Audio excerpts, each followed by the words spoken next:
నేనెల్లప్పుడూ యెహోవాను సన్నుతించెదన్, నిత్యము ఆయన కీర్తి నా నోట నుండున్.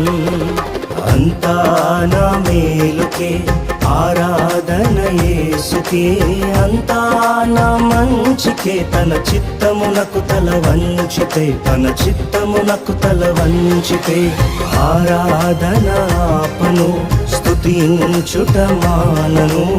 ఆరాధన ఆపను, స్తుతించుట మానను, స్తుతించుట మానను.